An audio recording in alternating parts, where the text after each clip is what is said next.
Mr. President, Excellencies, ladies and gentlemen, I would like to begin by extending my sincere congratulations to His Excellency Sabah Ghorrsi on his election as President of the 77th session of the United Nations General Assembly, and I wish him a successful presidency of this UNGA session.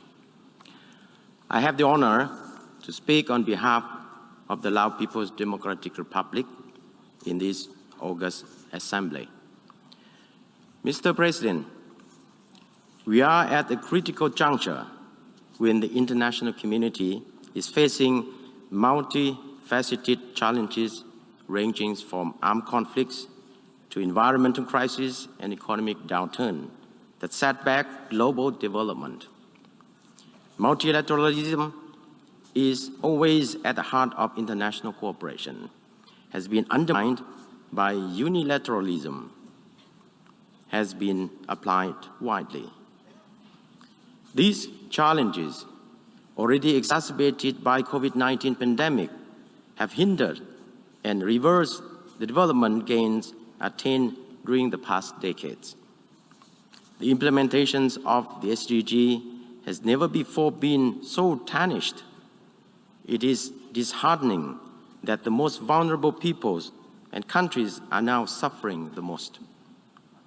Countries in special situations such as LDCs, LLDC, and SEEDs, which have endured the most difficult period coping with COVID-19 impacts, are additionally confronting climate, food, energy crisis. It is more alarming than ever for the international community to find solutions, not only transformative, but also more practical, effective, action-oriented, sustainable, and tailored to the most pressing need, so the most vulnerable are not left behind. Mr. President, 77 years after the United Nations was formed, we shall no longer be here in this august assembly to state any claim, lecture, blame, or shame one another. Our world needs greater attention, concerted effort, and common desire. We, as stipulated in the Charter, are the people of the United Nations. We shall gather here to find the most appropriate solution and take the most urgent action to address the problem we are all facing today. This cannot be done without firmly upholding the principle of the UN Charter and preserving multilateralism. Our United Nations was founded to prevent another catastrophic world war.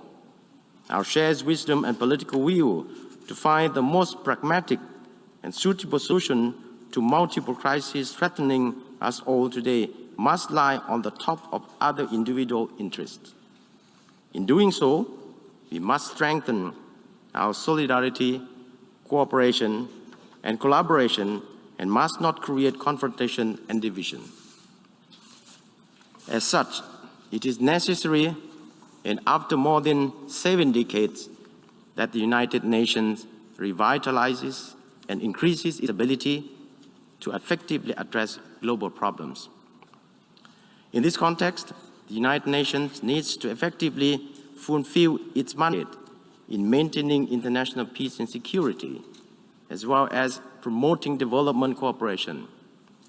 It is our common desire that the United Nations be transformed in order to respond to the current global landscape and needs in our joint effort to overcome the unfolding challenges which threaten international peace and development.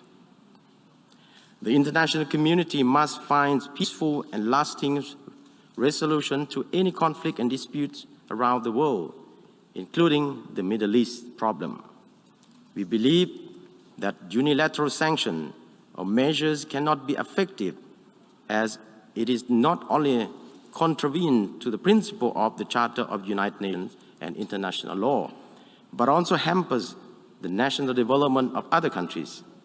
Sanctions, regardless to their forms, will not only end up compromising one's own interests as well as those of others and inflicts suffering on everyone. We must also give more opportunity to peaceful solutions based on our mutual interests and build an environment conducive to development so as to safeguard the lasting peace and prosperity for all. In this regard, my delegation once again joined overwhelming global call for lifting of the economic embargo on Cuba and putting an end to all unilateral coercive measures which have caused more negative impacts on the innocent people. Mr. President, ASEAN has enjoyed long-lasting peace, security, stability, which serve as favorable conditions for the national socio-economic development of all member states. We in ASEAN continue to promote regionalism and multilateralism that emphasize the importance of centrality, unity, and inclusivity, mutual benefit and respect, which form a solid foundation in all essential frameworks of ASEAN cooperation in ASEAN. The Lao PDR has actively participated and contributed with great responsibility under the framework of ASEAN to promote peace and stability. On this note, the Lao PDR considers the role played by ASEAN as crucial in creating an environment conducive to a return to normalcy in Myanmar, and we should continue to engage Myanmar so as to ensure the continuation of delivery of humanitarian assistance to the people of Myanmar and explore ways and means to ensure Myanmar full and effective implementation of the 5-point consensus towards tangible outcome. Mr. President, since the inception of 2030 Agenda for Sustainable Development in 2015, the Lao government has presented 2 voluntary national reviews in 2018 and 2021, reflecting progress made and challenges encountered in the implementation of SDGs through the National Socio-Economic Development Plan and 2030 Vision and Green Growth Strategy. Nevertheless, throughout the past 3 years, the COVID-19 pandemic has imposed direct impact on socio-economic development of every country, especially the least developed countries, including the Lao PDR. Therefore, the progress made prior to COVID-19 in the implementation of our national development and international commitment like SDG and others has been severely undermined, affecting the livelihood of the people in all dimensions. In addition, we are also facing extreme weather events due to climate change in different parts of the world. Like many other countries, the Lao PDR remains vulnerable to external shocks and has been severely affected by natural disaster, especially extensive floodings.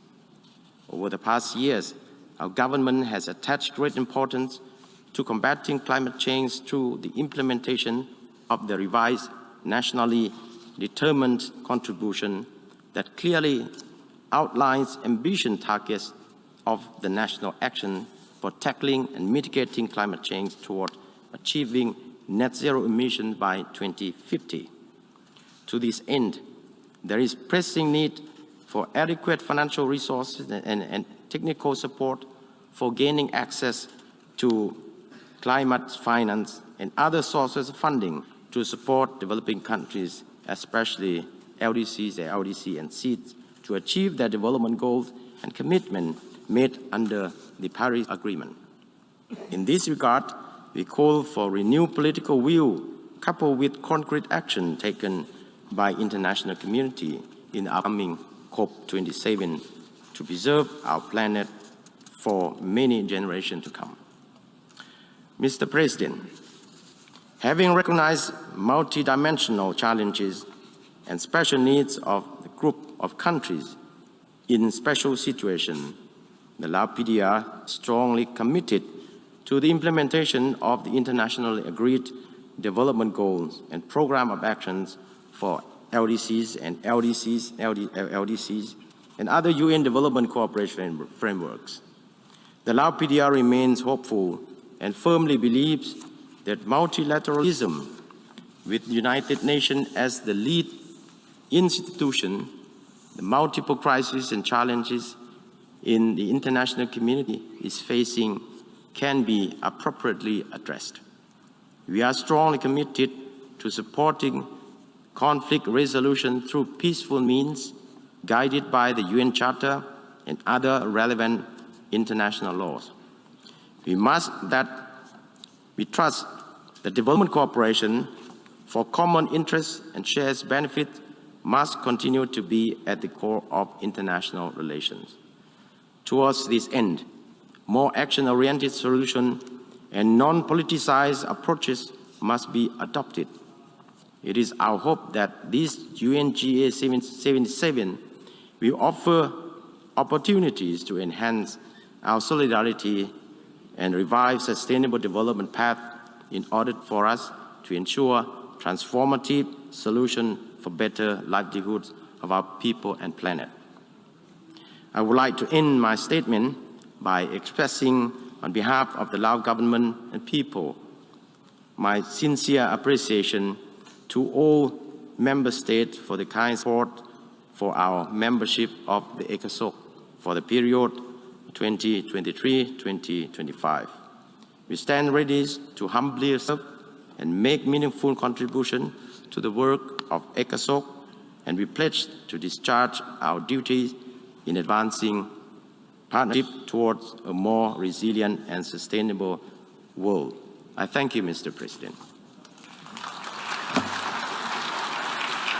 Agradezco al viceprimer ministro y ministro de Relaciones